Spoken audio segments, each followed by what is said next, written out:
তো hello guys, চলে এলাম একটা নিউ ব্লগ নিয়ে। তো আজ যাচ্ছি ব্লান যাচ্ছি এই কারণে, আজকে ব্লানে ডিজে প্রোগ্রাম আছে। তো ডিজে করতে যাচ্ছি। আর এখান থেকে আমি সুজিপুর যাব, সুজিপুর গিয়ে একটা দাদা আছে, দাদাকে নেবো, তারপর যাব। তো সামনে দেখা হচ্ছে। তো চলে এসেছি দাদাটার বাড়ি ফাইনালি। তো দাদা আসছে রেডি হয়ে। তো এখান থেকে আমরা ডাইরেক্ট ব্লান যাব, ব্লানে গিয়ে দেখা হচ্ছে।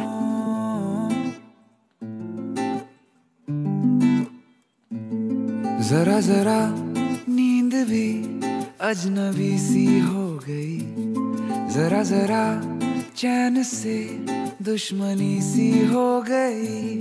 तुम मिले खो गया है खुद का ही पता, क्या करूं क्या नहीं कुछ बस में ना रहा, समझूं कैसे कोई समझाए।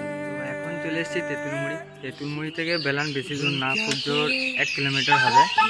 তো এখানে দাঁড়িয়েছি, মানে ফোন করছিল বলে এখানে দাঁড়িয়েছিলাম। তো আমরা এরপর বেরিয়ে যাব, ফিল্ডে গিয়ে দেখা হচ্ছে। তো ফাইনালি চলে এসেছি ফিল্ডে।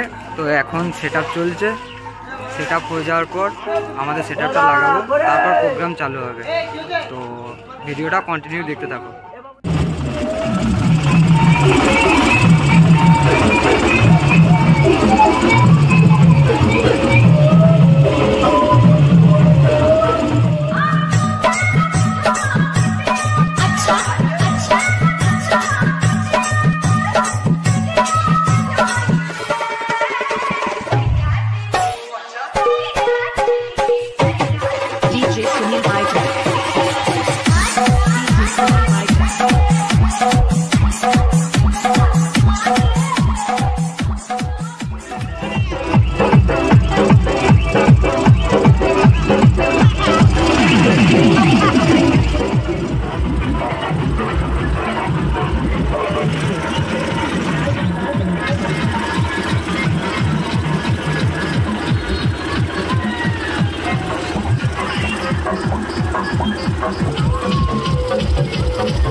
তো প্রোগ্রাম আমাদের শেষ হয়ে গেছে, আমাদের পুরো সেট আপ গোছানো হয়ে গেছে। তো এরপর আমরা বাড়ি থেকে রওনা দেবো।